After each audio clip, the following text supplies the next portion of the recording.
Explore your thoughts. Learn what you think you already know. We're taking you on a journey to the other side.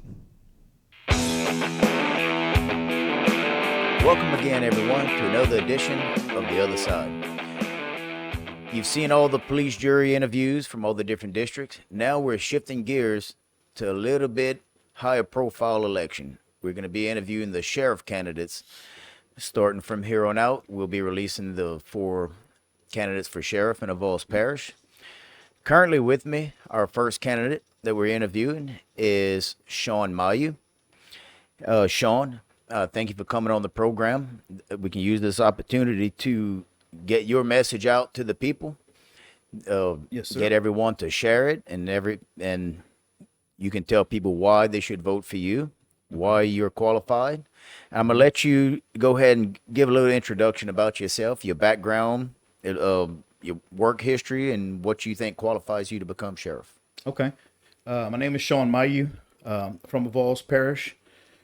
I basically started law enforcement in approximately 1990 in the Avoyelles Parish Jail, working for Bill Belt, approximately 3 years. After that, I went to the Marksville City Police for approximately a year and a half, close to 2 years, on patrol. And I went to the sheriff's department on patrol because they had an opening. And back then, money was a factor. We weren't making very much. And I had a $400 raise coming to me in a vehicle going to the sheriff's department. So I took advantage of it. Went over there, stayed approximately 6 to 7 years. And learned a lot on patrol, working for the parish. I got to see how things operated and basically get the knowledge of what I think needs to be done in this parish for the future. And then after that, in 2001, I put in for the Federal Bureau of Prisons in Pollock, Louisiana. And I was hired and worked approximately 13 years as a correctional officer. I was also the self-defense instructor. I went to different trainings for use of force, how to escalate situations if we needed to escalate, and de-escalate if we needed to de-escalate, and be as professional as possible. And that's pretty much when it comes to experience. I have about 40 years of martial arts that I used to teach self-defense, and I could also teach the patrol deputies and correctional officers to be better prepared to defend themselves and also to defend the staff in case we have a serious situation. Also defend the inmates if we need to defend the inmates from being hurt in any kind of way possible. Yeah, it seems nowadays there is a lot of talk about police brutality and things, and of course you and I we trained before together in Right. Avoyelles martial arts, but I know you've talked about you've been encountered in incidents before where martial arts saved your life as a correctional officer, correct?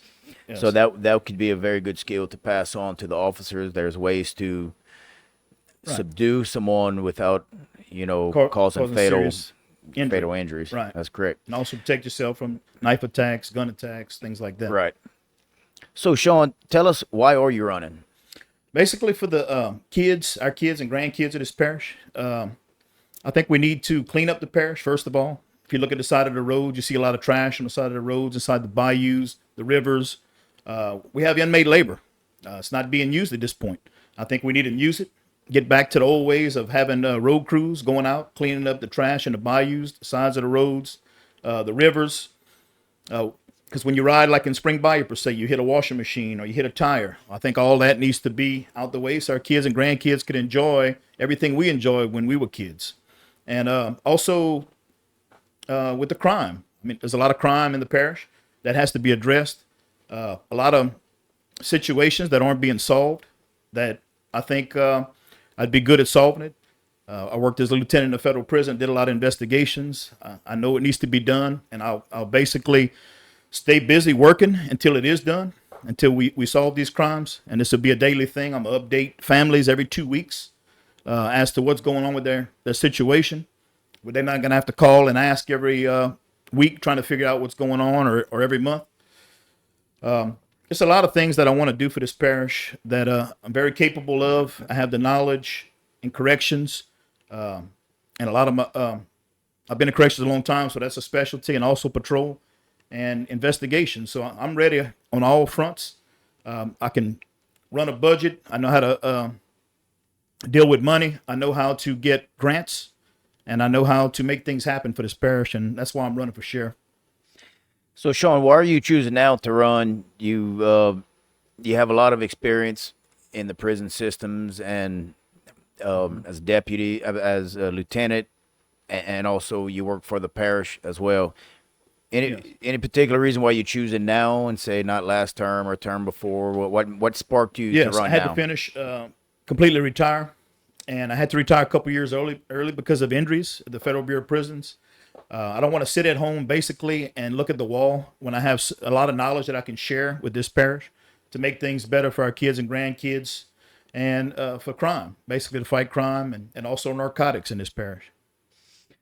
So you'll be running against, well, there's three other contenders, but basically you'll be unseating David Dauzat. Right. What are your thoughts on the current incumbent? Anything personal or just something you think you can do better as sheriff? Nothing personal. He had patrol experience too. Corrections. I have a lot more corrections. In fact, I think I'm the only one with correctional experience that can make a difference in the jail, and dealing with the inmates with work programs, get them back into the churches, working in different areas. Work release, basically, a lot of people are missing it. It's been taken away, from what I understand. And the churches need the labor. They don't have the money to hire people. And basically, that's the reason I want to be in there. Yeah. And I've heard you in another interview. You talked a lot about creating animal shelters and everything in the parish. Can you tell us a little bit about that? Yes, me and my wife have 2 rescues, and we believe it's important to have a place for animals when they're out there hungry on the streets and thirsty. And the shelters can take in so many, and then they start looking for homes for these animals, and it's hard to find homes. And a lot of people, for some reason, put them on the streets, whether it's they're unable to provide for them, or they're tearing up their house inside, or ruining their property. And we got to have a place to put these dogs. And a lot of organizations, sheriff's departments, different organizations, police juries, never really focus too much on that. And I think these are God's animals, and we need to take care of them. And I'm gonna do whatever I can in the position to take care of these animals. And I'll be getting the monies from grants that are United States wide, that are not being sought after and used. And so sheriff's department money will not be used very much at all. It's going to be grants, and we're going to have a grant writer who's going to make this happen. Okay. Okay, so Sean, so your hopes of becoming sheriff this election season, I'm sure you have a plan in place, and we have a few questions about that. What are your plans? So do you have any people that you have as far as part of your cabinet, your chief deputy or anything? Do you have anyone picked out just yet? Yes, my chief deputy, Randy Norman. He's been with the sheriff's department, and he worked for the state also for many years. The state, I'm not sure his time, but sheriff's department, probably a good 20 years, and he knows that jail inside and out. And he worked under the Bill's administration, and I worked with him too. He's a real good, dependable guy, and a lot of people trust him and like him, and that's why I'm picking him for my chief deputy. Do you have anyone else picked out? And I have a couple people I'm thinking about, but we hadn't really talked Still about not it too solidified much yet. Yeah, exactly. Okay. All right. Just this morning, as of today, doing the interview, early this morning, they had some escapees from DC 3, which is the women's jail in Cottonport. Right. Every so often, we get some that, from whether it's DC 1, which is the Avoyelles Parish jail that we're familiar with on Highway 1, and DC 3 is in Cottonport. Right. Do you have what are your thoughts on that? What are your plans to maybe make that a little bit more secure? It seems like every so many months we have a few people trying to escape. What are your plans with that? As the first lieutenant of the Federal Bureau of Prisons, our job was to make sure that the fences were good. And if we need to beef them up, we'd beef them up with concertina wire or whatever's needed. We'd walk around the jail and see weaknesses that need to be dealt with and fixed. And that's what I'll be doing as soon as if I'm elected, as soon as we get in, we'll be going around the inside of the jail, having inmates put out on the yard and looking through every inch of the inside of the jail to see if it's vulnerable and fix whatever it is, if there's anything. And then we'll go to the fence, which I know by looking at it is not an adequate fence for either one from DC1 to DC3.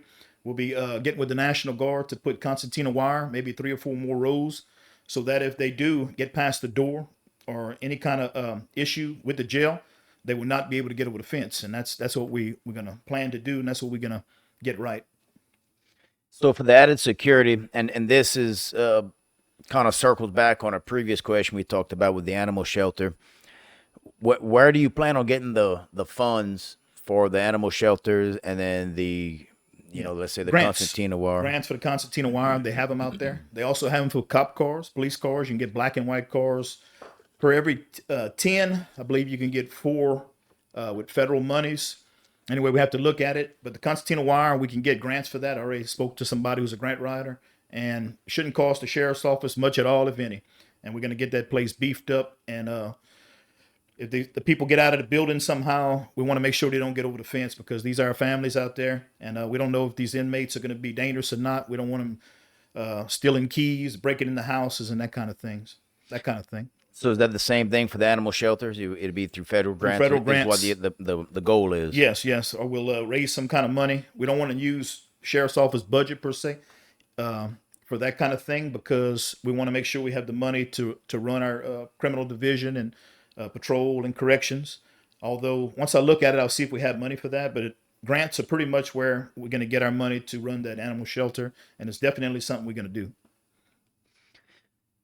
All right, Sean, just recently, maybe a month ago or something like that, they had I believe it was a bum threat at Marksville High School.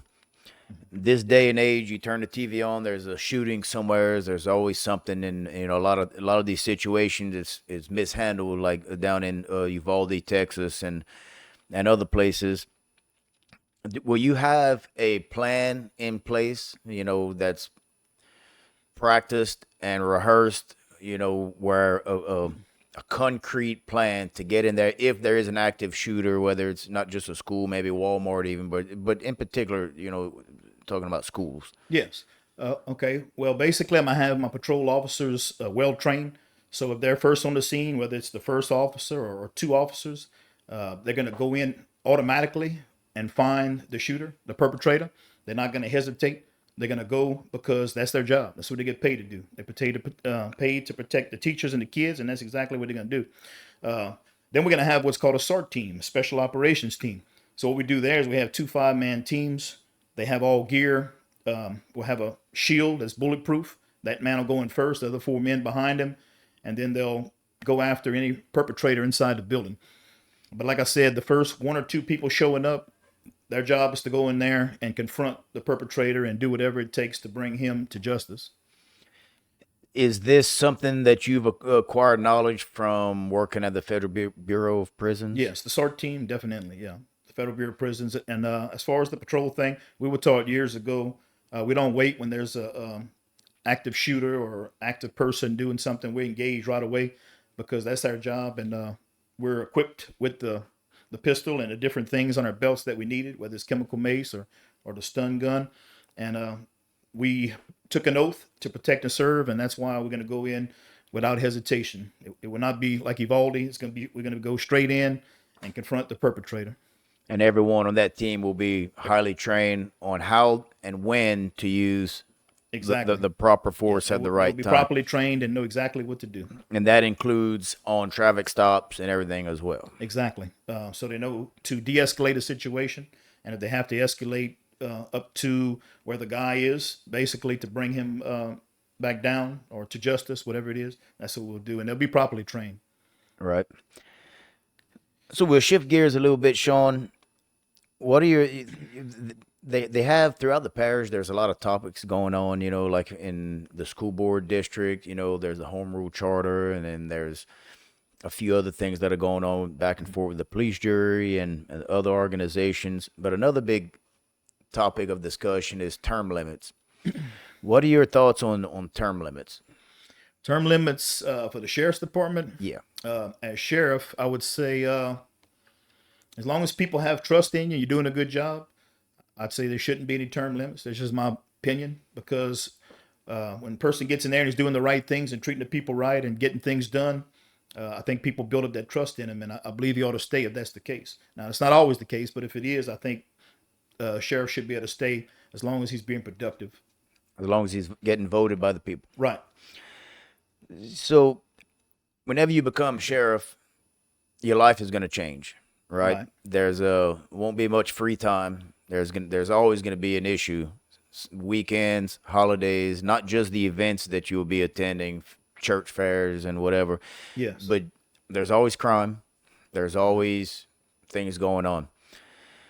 So as far as an open door policy, I know you probably maybe can't get to every single gripe that comes your way, but how in depth do you plan on engaging with your constituents, with the public, as far as an open door policy? Well, at the sheriff's office, anybody can come in and talk to me.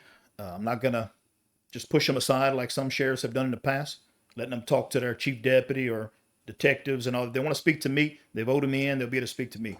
So you got to make arrangements to, obviously may not be there at that time, but you will make arrangements where they can go and speak to you personally. Right. And if it's not the sheriff's department, it could be at other places as well, if they feel more comfortable doing that. Right.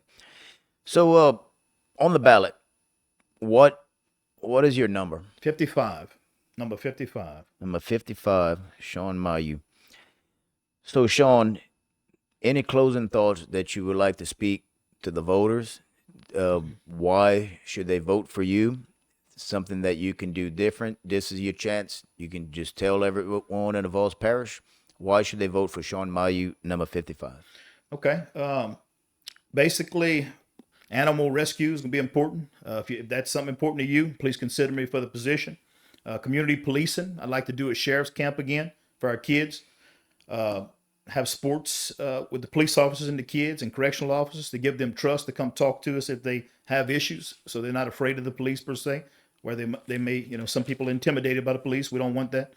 Narcotics team. We're going to bring back the old style narcotics team, where we're going to go after people with fentanyl, cocaine, all the heavy drugs, whatever it is, to protect our kids so they can have jobs. And that's going to be a big thing for me. Clean up the parish. We're going to go to the sides of the ditches, the bayous, clean up everything. So when we pass away, our kids will have a nice place here, just like we had back in the old days.